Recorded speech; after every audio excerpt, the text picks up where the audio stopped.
Bonjour à toutes et à tous, bienvenue dans Art et Marché, votre émission hebdomadaire consacrée au marché de l'art. Pour cette première partie d'émission, nous nous sommes rendus à Parcours des Mondes, le salon international consacré aux arts d'Afrique, d'Océanie, des Amériques, d'Asie et d'archéologie. Ce salon ouvre ses portes cette semaine et cette fois-ci confronte ses œuvres anciennes à des œuvres d'art plus contemporaines. Ensuite, nous recevons Émilie Joly, directrice du département d'art africain et océanien, un département qui vient d'ouvrir ses portes au sein de la maison de vente aux enchères Bonhams Cornette de Saint-Cyr. Elle nous donnera quelques conseils pour commencer sa collection. Restez avec nous tout de suite, c'est Art et Marché.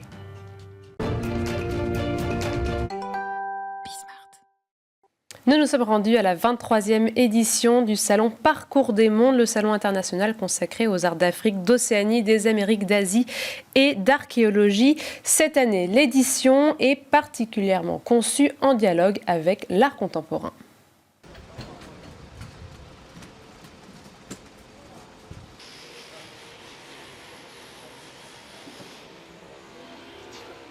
De plus en plus de collectionneurs font ce parallèle entre l'art contemporain, souvent africain, et leur collection d'art premier. C'est une espèce de logique qui nous a conduit à avoir de plus en plus d'art contemporain au Parcours des Mondes.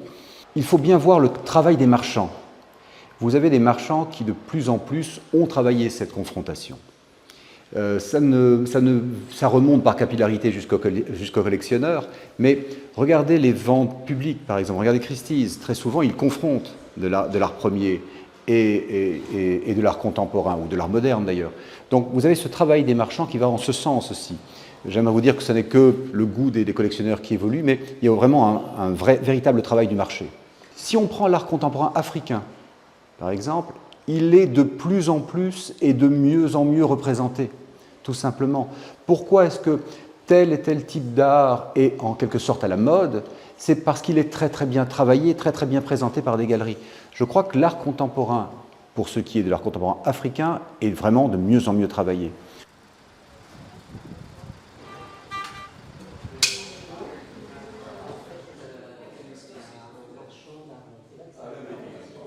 Nous, dans le cadre de la galerie d'art contemporain moderne et africain, notre volonté aussi, c'est d'essayer d'établir des liens entre les collectionneurs d'art classique africain, d'art primitif, et aussi les collectionneurs d'art contemporain, et d'essayer de se rendre compte que finalement, il y a eu toute une création qui est un petit peu le chaînon manquant auquel on n'a pas pensé au cours de ces dernières années.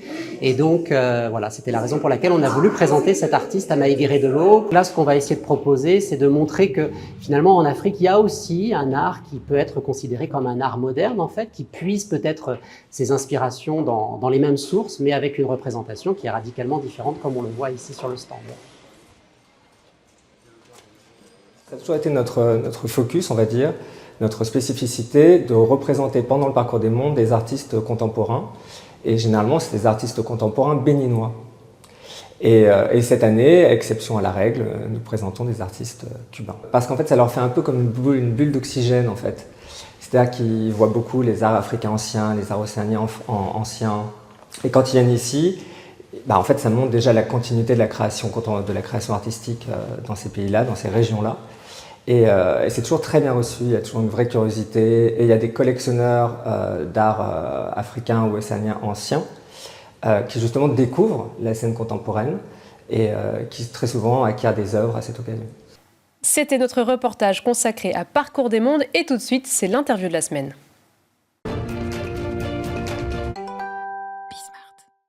La maison de vente aux enchères Bonhams Cornette de Saint-Cyr vient d'ouvrir un département d'art africain et océanien à Bruxelles et profite de Parcours des Mondes pour exposer à Paris les œuvres constituant cette première vente qui, elle, aura lieu en décembre. Émilie Joly, fraîchement nommée directrice de ce département, est avec nous. Merci beaucoup. Merci Sybille. Alors, première question. Donc, ce département, ça fait un mois qu'il a été inauguré. Pourquoi avoir ouvert ce département? Pourquoi Bonhams a fait le choix d'ouvrir ce département maintenant? Alors Bonhams, ce qu'il faut savoir, c'est que c'est vraiment un réseau global de maisons de vente aux enchères, un peu partout internationalement. Et c'est également la maison de vente aux enchères qui a la plus grande diversité de départements ou de catégories de collection. Et donc dans ce cadre de diversification, ils ont pensé bon d'ouvrir un département d'art d'Afrique et d'Océanie en Europe, parce qu'il y en avait déjà un aux États-Unis.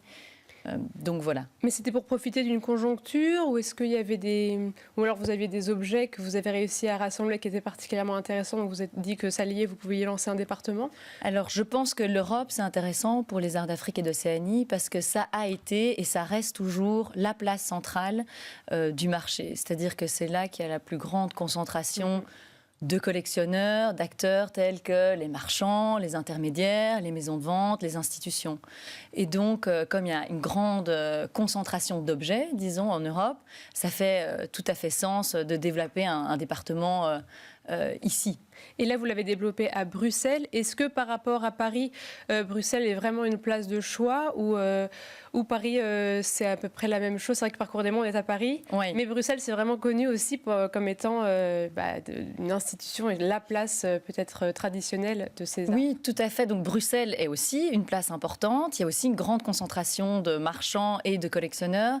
Mais pour être tout à fait honnête, Paris reste la capitale, si on peut dire, des arts primitifs. C'est Paris qui accueille, comme vous l'avez dit, la plus grande foire internationale dans le milieu. C'est souvent aussi à Paris qu'il y a les grandes ventes. Mais Bruxelles reste un choix stratégique, de par le fait qu'il y a tous ces collectionneurs, mais aussi il y a tellement d'acteurs à Paris, c'est intéressant de peut-être faire ça à côté. Bruxelles, c'est pas très loin non plus. Oui. Et puis ensuite, c'est ça aussi la qualité, entre guillemets, du réseau Bonhams.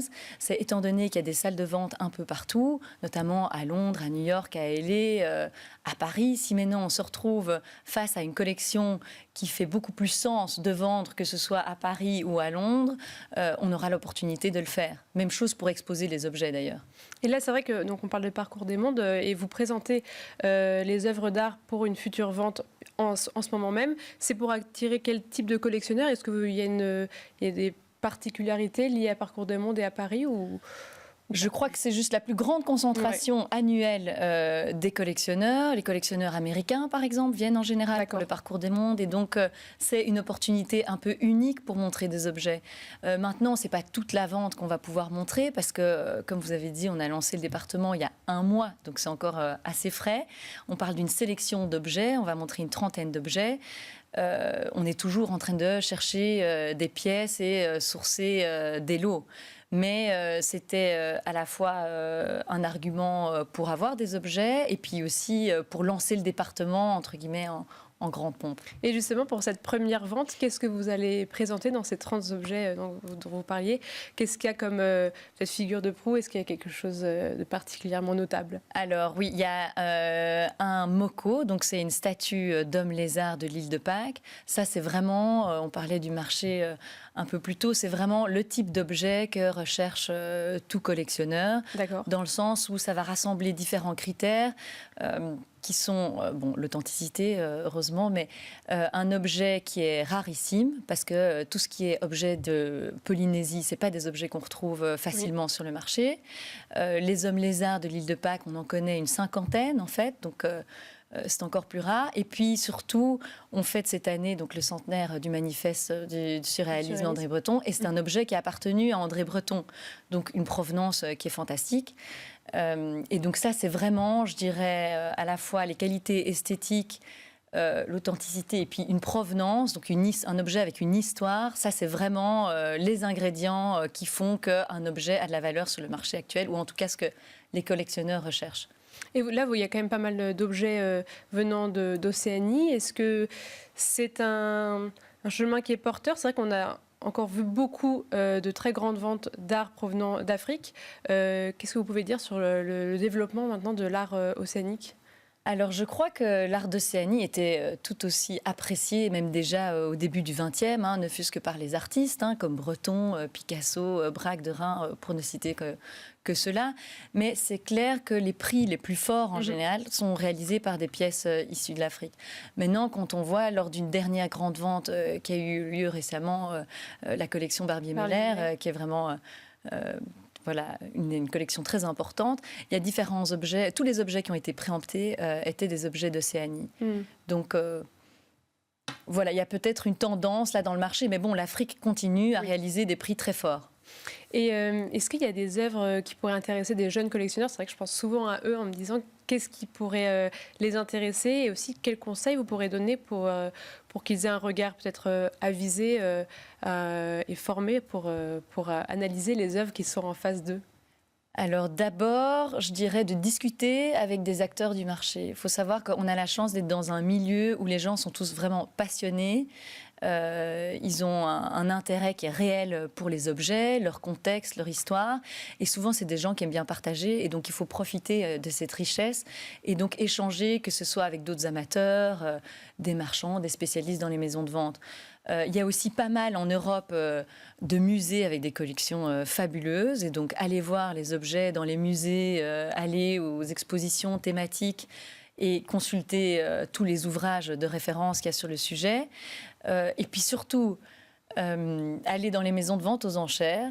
Pourquoi je dis ça? C'est parce qu'il y a une variété d'objets qui est très diverse. Il y a des objets aussi souvent à des prix très différents. En tout cas, c'est notre ambition chez Bonham. C'est vraiment de présenter des objets qui ont des prix plus accessibles, mais toujours de qualité, avec des objets comme voilà, le Moko de Breton dont on a parlé, qui a une estimation basse plus importante, mais parce qu'elle reflète l'importance de la pièce en tant que telle. Mais donc là, vous allez voir des objets avec toutes sortes de prix et de différentes zones géographiques. Et souvent, vous allez avoir l'opportunité de manipuler les objets, ce qui est extrêmement important dans le milieu. Et vous ne pouvez pas toujours faire ça. Pourquoi est-ce que vous conseillerez de manipuler les objets? Parce qu'on a un rapport comme ça sensible. Il faut les prendre en main, voir, je ne sais pas moi, quel bois c'est, l'odeur que ça a. Et donc, c'est important de pouvoir avoir les objets en main pour vraiment se rendre compte de la patine, la qualité. Et donc, ça, c'est une opportunité qu'on a en maison de vente. Et puis, ça nous donne aussi l'opportunité d'avoir une idée des prix que réalisent les objets. C'est des prix qui sont plus visibles que les prix qui sont en galerie. On n'a pas toujours le courage de demander à un marchand quel est le prix d'une pièce. Et puis le prix affiché n'est pas toujours non plus le prix vendu. Bien sûr. Donc il y a cette espèce de transparence en fait qui permet de suivre le marché et puis aussi de se créer un œil justement en voyant beaucoup d'objets. Là, je sais que dans votre vente, donc si je prends les fourchettes basses, c'était de 5 000 à 80 000 à peu près dans les... Alors ça dépend, parce que ça c'était probablement les pièces qu'on amène ici, qui sont un peu des pièces plus importantes entre guillemets. Mais il y a moyen de trouver aussi des objets pour, je dirais, le minimum, c'est autour de 1 000 €. Et puis après, il n'y a pas de limite. Ça peut... Et qu'est-ce que vous pourriez dire pour justement ces jeunes qui pourraient être un peu frileux à l'idée de se tourner vers des arts qui sont extra-européens, parce que justement, il y a eu tellement de choses dites sur les provenances, etc. Qu'est-ce que vous pourriez leur dire pour les rassurer? C'est clair que voilà, la provenance est de plus en plus importante et maintenant c'est à nous d'avoir cette rigueur et de justement quand on avance une provenance de pouvoir la documenter et la prouver. Mais c'est pas pour autant qu'il faut être frileux. Je veux dire, toutes les maisons de vente aux enchères et les marchands font ce travail et je crois que c'est un travail qui maintenant est inévitable. Et donc il faut pas que ça rende les gens frileux. C'est justement un monde qui s'ouvre aux jeunes collectionneurs, qui est tout à fait différent. C'est des objets qui ont servi dans un contexte rituel, donc qui n'avaient pas été faits comme avec un but purement esthétique. Et donc, il y a toute une histoire, toute une anthropologie, toute l'histoire de culture là derrière, qui sont extrêmement intéressantes. Eh bien, merci beaucoup pour votre intervention, Émilie Joly. Je rappelle que vous êtes directrice du département d'art africain et océanien chez Bonhams Cornette de Saint-Cyr. Et quant à nous, on se retrouve la semaine prochaine pour un nouveau numéro d'Art et Marché.